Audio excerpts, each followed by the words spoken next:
자, 오늘 오후에 증거할 하나님의 말씀의 제목은 우상 숭배를 피하라. 영어로는 Flee from idolatry. Flee라는 건 도망치다 그런 말이거든요. 우상 숭배하는 것으로부터 도망치라는 거. 우리가 배운 대로 우리가 지은 그 죄의 가운데 죄와 싸우라고 하는 데 참 많아요.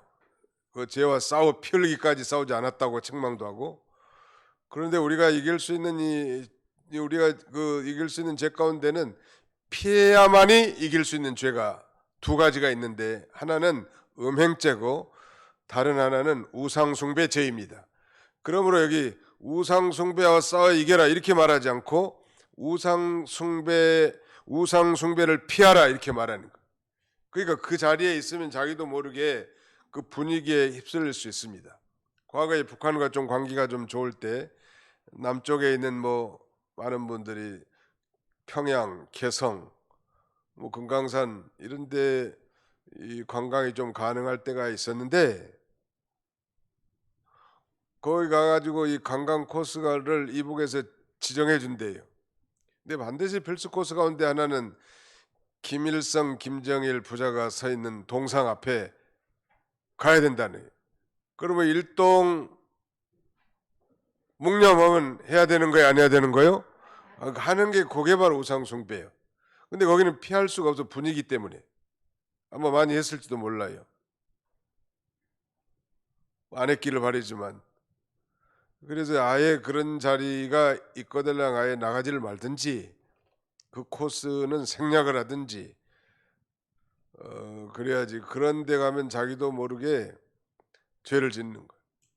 유명한 한국의 신앙의 거장 하면 한경직 목사, 동합 측의 한경직 목사를 들 수 있고, 그는 종교계의 노벨상이라고 할 수 있는 템플턴 상을 수상한 인물이에요.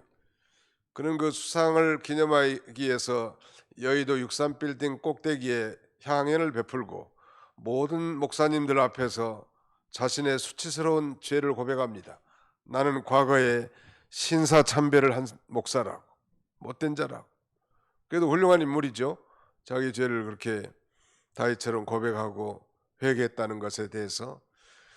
그러니까 그렇게 이 죄를 지을 수 있는 그런 분위기, 환경, 거기 가면 안 지을 수가 없게 되는 거예요. 그 옛날 그 신사참배 혹은 동방요배라고도 하는데요. 같은 내용입니다.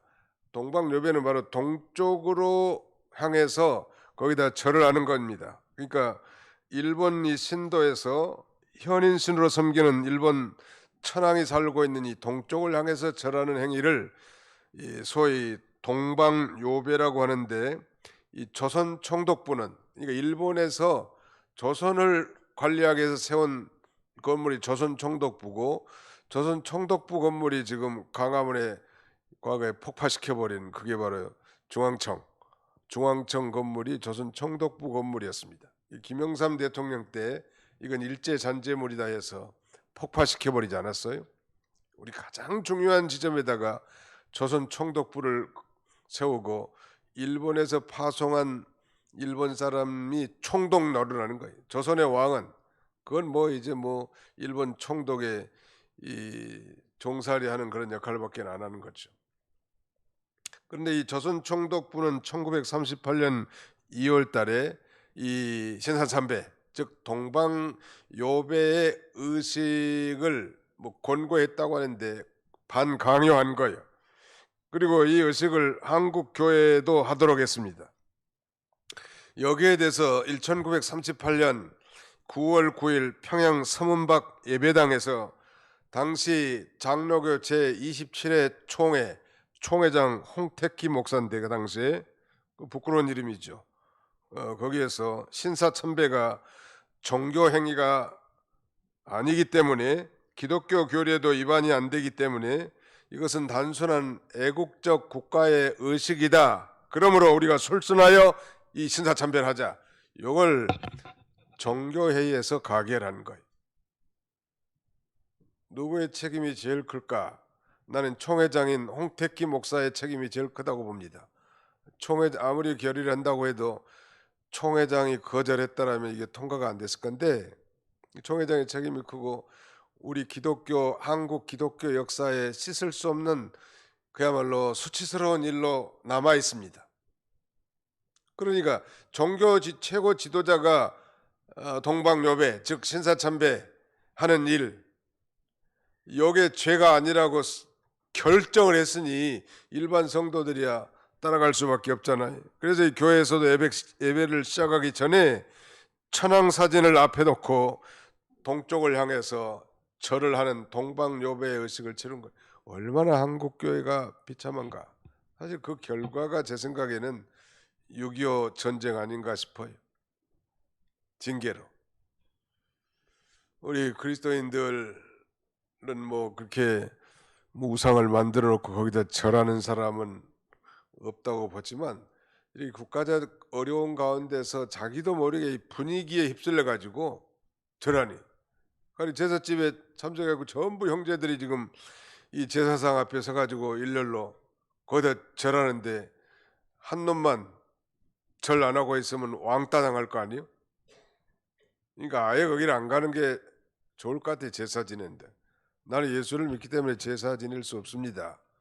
그러면 너 와서 제사 음식이라도 만들어야 되지 않겠냐? 그것도 못합니다.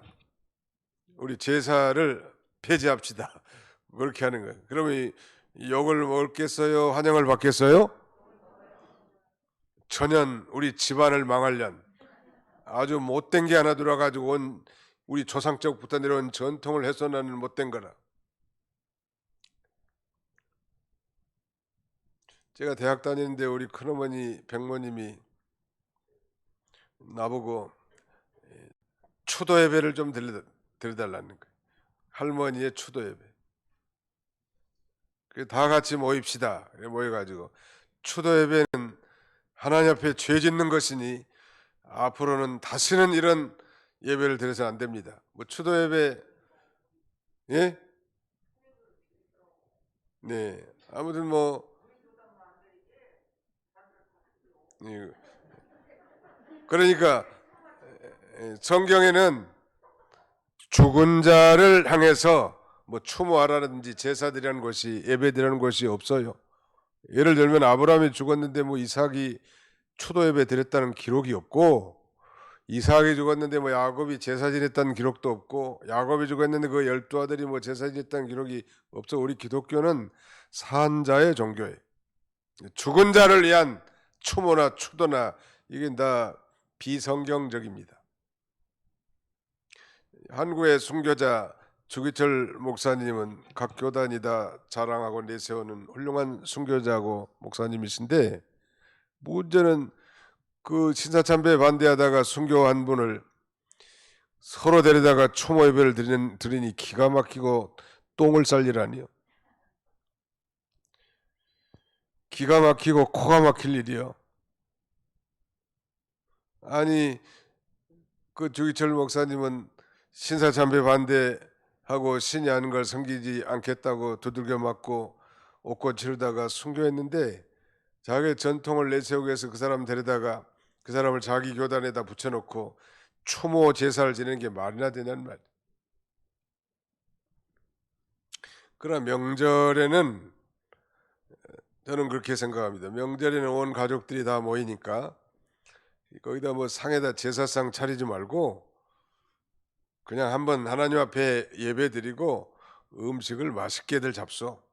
죽은 사람은 내가 지금까지 듣고 본 경험이 하면 그 떡 한번 베먹은 적이 없어요. 혹시 그 이빨 자국 있다면 손자는 누가 먹었지 그것을 귀신이 와가지고 먹었겠냐는 말이에요. 그렇게 어리석단 말 사람들이. 사과 껍질 위에만 벗겨가지고 세워놨지만 그 죽은 조상이 와서 사과를 먹나요? 그게 조금만 이성을 제대로 차리고 보면 얼마나 인간이 어리석은지 자기 말하자면 이 만족에 빠져 있는지를 알 수 있다는 말. 우상 섬기는 것은요 결국 자기를 위해서 섬기는 겁니다. 우상 섬기는 것은. 그래서 성경에도 십계명을 주실 때 너희를 위하여 새긴 우상을 만들지 말라. 우리는 하나님을 섬기지, 하나님을 섬기는 사람들인데 우상 섬기는 사람들은 자기를 위한 거예요. 자기에게 복 줄까 봐. 아무튼 이 신에게도 꾸벅 저 신에게도 꾸벅, 누가 복 줄지 모르니까 아무개나 하나 다 해보자. 참신은 하나님 한 분밖에 없는데, 참신의 증거는 이 세상을 창조하신 분이에요. 이 세상을 창조하신 분은 오직 여호와 하나님 한 분뿐이란 말이에요. 믿으시면 아멘 합시다. 하나님이 참신이지 나머지 신은 다 가짜 신이든지 인간이 만들어 놓은 그런 신이란 말이에요. 가짜예요. 복도 하도 줄 수 없고 인간의 수공물이고 헛되고 거짓된 그런 존재이기 때문에 우상 숭배 철저하게 배격하고 이 우상의 제물도 먹지 말라는 거예요. 오늘 본문은 이 고린도 교인들의 우상 숭배에 대해서 바울이 지금 경고하고 책망하는데요. 누구한테 경고하고 책망하냐면 믿음이 약한 자들에게 한 게 아니고 믿음이 강한 자들에게 준 경고와 책망인데, 왜냐하면 그들이 소위 그리스도인의 자유의지를 남용하고 우상의 제물을 먹었다는 말. 이거 우상의 제물 이거 아무것도 아니니까 먹어도 돼 하고 덥석덥석 먹으니까 믿음이 연약한 자들도 거기에 동참하게 되는 거죠. 우상은 아무것도 아니고 우상 앞에 차려놓은 음식도 아무것도 아니라는 그런 의식 때문에 덥석덥석 이렇게 먹다 보니까 믿음이 약한 자들의 양심을 상하게 하고 그 다음에는 실족하게 한다는 말이에요.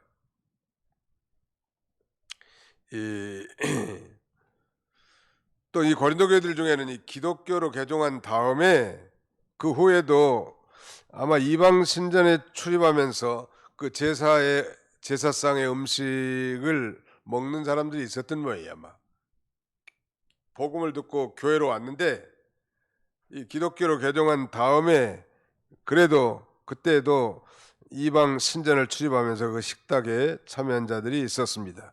그러므로 바울은 그리스도의 성만찬을 비유로 들어서 이방신들의 제사 잔치에 참여하는 건 귀신에게 하는 것이다. 그러므로 분명히 이방인들의 제사 잔치에 참여하는 것은 우상 숭배 행임을 분명하게 지적하고 있고요. 또 이 우상 숭배에 대해서 경고한 다음에 바울은 다시 이 뒷부분에 가서는 우상 제물 문제에 대해서 결론적으로 교훈을 주면서 이 세 가지 대원칙을 제시합니다. 그 첫 번째가 뭐냐면 그리스도인의 자유를 절제해야 된다. 뭐 때문에? 다른 사람에게 덕을 끼치기 위해서 그리스도인의 자유를 절제. 나는 자유롭다. 나는 꺼림낌이 없어. 하고 그 자유를 오용하고 만용함으로써 연약한 신자들이 다칠 수 있다는 말. 꼭 이건 비단 우상의 제물에 관한 문제만이 아니고요. 교회 안에는 성숙한 그리스도인부터 갓 태어난 어린 신자들이 공존해 있는 것입니다. 그러니까 성숙한 그리스도인들이 자칫 말하자면 선생질하기 쉬워, 지적질하기 쉽고, 뭐 잘못된 거니까요. 지적할 만한 그런 환경이 있지만 아직 그 지적을 받을 만한 믿음의 그릇도 안 되기 때문에 되게 실족하기 쉬워요. 그러니까 오래 참고 기도해주고 격려해주고 사랑해주고 가다 보면 이제 분별력이 좀 생기는 거예요. 성도들이 하루아침에 어떻게 어른이 되냐는 말이에요. 한 적어도 신앙생활 한 10년 정도 해야 조금 자라나는 것 같아요. 제가 보기 생명체가 갑자기 자라는 게 어디냐는 말이에요. 모를 심었는데 바로 열매 맺히지 않습니다. 그 많이 자라게 하려고 줄기를 쭉 뽑아놓으면 다 죽는다고, 인위적으로 하면. 그러므로 성숙한 그리스도인들은 자신의 자유를 절제해야 된다는 것. 다른 사람에게 덕을 끼치기 위해서. 그 다음에 두 번째 원칙은 다른 사람의 유익을 구하라는 거예요. 자기의 유익만을 추구할 게 아니고 다른 사람의 유익. 성숙한 그리스도인들은요, 다른 사람의 필요를 찾아서 신속하게 채워주는 거예요. 아이고 우리 이제 등록한 지 얼마 안 된 저분은 뭐가 필요할까? 주보도 없이 터벅터벅 들어가네. 얼른 갖다 주보도 챙겨주고, 성경도 못 찾고 뒤적뒤적만 하고 있네. 얼른 가서 성경도 찾아주고, 빈손으로 왔네. 여기 우리 교회 비치형 성경도 갖다 주고, 화장실도 잘 모른단 말이에요. 이리 갔다 저리 갔다 뭐 화장실로 부엌으로 비치도 하고 있으면 아유 화장실 여기 있다고 안내도 해주고, 이렇게 하는 게 사랑의 실천이고 먼저든 그리스도인들이 할 의무지. 그 지적질해가지고 상처를 주고 그래가지고 교회 안 나오게 만든다면 그 책임을 어떻게 감당할 수 있겠냐는 말. 이게 우상의 제물만이 아니야. 나는 성숙한 그리스도인이고 우상은 아무것도 아니고 우상의 제물 먹어도 괜찮아 하면서 자유롭게 먹으면 믿음이 연약한 자가 실족할 수 있기 때문에 다른 성도들의 유익을 위해서 노력해야 돼. 아멘. 따라서 봅시다. 다른 성도들의 유익을 위하여 노력해야 합니다. 예, 다른 사람의 유익을 위해서. 뭘 할까? 예배당에 그 의자 줄이 쭉 맞춰 있는데 한쪽이 너무 삐뚤어지게 나왔다. 그러면 누구 시킬 게 아니고 자기가 가서 또 반듯하게 맞추고, 또 화장실에 정말 내가 보기에도 흉한데 다른 사람이 보면 어떨까? 얼른 가서 치우고, 그래서 다른 사람이 혐오감을 느끼지 않도록 말이죠. 저 지저분한 저게 있네. 오늘도 안 치웠네. 지금까지 있네. 그러면서 해만 끌끌 차고 간다. 그건 옳지 않겠죠. 나는 그랬지만 다른 사람 두 번째 사용할 사람이 좋은 쾌감을 가지고 사용할 수 있도록 먼저 해주는 거예요. 우리 교회가 작지만 구석구석 뭐가 부족한지, 청소가 안 됐을 수도 있고 쓰레기통이 안 비워졌을 수도 있고, 그 다음에는 어지럽혀질 수도 있고, 내가 뭘 해야 되겠니 좀 찾아서 다른 사람의 유익을 위해서 그렇게 노력하는 것이 신앙생활의 원리요. 행동 원리. 구원받은 성도의 행동 원리란 말. 가만히 앉아서 뭐 앉았다 가고 앉았다 가고, 주변 사람들은 하고 뭐 인사도 잘 안 하고, 10번 만나면 10번 목례도 하고 인사도 하고 반갑게 손도 맞아주고 잡아주고, 소 닭 쳐다본 듯이 저 인간이 어떻게 우리 교회에 나왔는가 눈만 깜빡깜빡하면서. 그러면 되겠어요? 안 되겠어요? 그러면 안 된다고. 따뜻한 공동체가 될 수 없어요.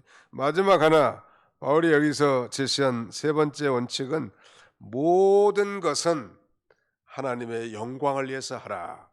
먹든지 마시든지 무엇을 하든지. 역설적으로 말하면 하나님의 영광이 되지 않은 건 가만두는 거예요. 이게 내가 먹어서 영광이 된다면 먹는 거예요. 좀 자기가 배가 부르고 그 다음에 자기가 원하는 메뉴가 아닐지라도 판단하고 정지하면 나는 이거 안 좋아하는데 왜 음식은 이건 짜냐 맵냐 이렇게 했으면 좋겠다, 그런 판단하는 선생이 되지 말고 맛있게 먹는. 누가 어느 집에 신방 갔는데 물을 한 컵 내놨단 말이야. 그래도 목사님이나 성도님이 왔다고 물이라도 한 컵 대접해주면 감사하게 마셔야 되는데, 이 물은 소독이 됐습니까 안 됐습니까? 수돗물입니까 정수기 물입니까? 그렇게 물어보는 건 옳지 않다는 거. 그냥 조용히 마시면 되는 거 아니에요?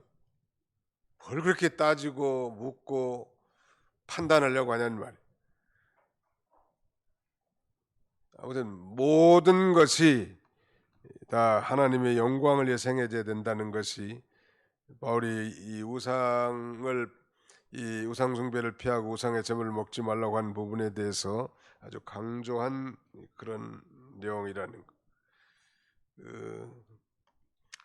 하나님의 영광, 이것은 우리 그리스도인들의 말하자면 이 제일된 목적 아니에요. 사람의 제일된 목적이 무엇이냐에 대한 요리문답 제1문 1답에는 하나님을 영화롭게 하고 영원토록 그를 즐거워하는 것이다. 한번 잡시다. 따라서 해봅시다. 하나님을 영화롭게 하고 영원토록 그를 즐거워하는 것입니다. 영광을 위해서, 오늘 우리는 하나님의 영광을 위해서 창조된 자예요. 자기의 뭐 쾌락과 육신의 안일과 이 세상적인 재미를 추구하도록 우리를 만들어 놓은 게 아니고 하나님의 영광을 위해서 우리를 지어놨단 말이에요. 그 지은 목적을 따라 우리가 살아가야 하는 거예요. 그러니까 뭐 바울은 만약 형제가 실족한다면 나는 영원히 고기를 먹지 않겠다. 그렇게까지 아주 다짐하잖아요. 내가 재물 우상에 바쳐진 그 재물 고기를 먹어서 형제가 실족한다면 나는 평생 고기 입에도 되지 않겠다 하는 그런 자세로 하나님의 영광을 위해서 살 각오를 합니다. 바로 이 우상의 재물을 먹는 것은 이 우상에 참여하는 것이죠. 왜? 이방인의 제사는 이 귀신에게 하는 것이기 때문에 거기다 차려놓은 음식을 먹는 건 귀신과 교제하고 또 거기에 참여하는 그 죄가 된다는 말이에요. 그러므로 그런 자리를 우리가 피해야 됩니다. 그건 어쩔 수 없어요. 아무리 시부모님이 강요하고 그 다음에 뭐 형제들에게 원망을 산다 할지라도 그럼 평소에는 잘해야 되겠죠. 다른 형제들보다 더 제사 지내라고 하는 요구나 절하라고 하는 요구에 대해서는 우리가 참여할 수 없단 말. 그럼 평소에는 다른 형제들보다 더 잘하고 살아계신 분에게 더 우리가 잘해야 합니다. 이 모든 것을 하나님의 영광을 위해서라는 그 옆에 우리 한번 성경을 한번 읽어보겠습니다. 9장 19절 앞으로 한 장 넘겨보세요. 9장 19절로 22절까지 23절까지 한번 읽어봅시다. 9장 고린도전서 9장 19절로 23절까지 시작. 내가 모든 사람에게 자유로우나 스스로 모든 사람에게 종이 된 것은 더 많은 사람을 얻고자 함이라. 유대인들에게 내가 유대인과 같이 된 것은 유대인들을 얻고자 함이요 율법 아래 있는 자들에게는 내가 율법 아래 있지 아니하나 율법 아래 있는 자같이 된 것은 율법 아래 있는 자들을 얻고자 함이요 율법 없는 자에게는 내가 하나님께는 율법 없는 자가 아니요 도리어 그리스도의 율법 아래에 있는 자이나 율법 없는 자와 같이 된 것은 율법 없는 자들을 얻고자 함이라.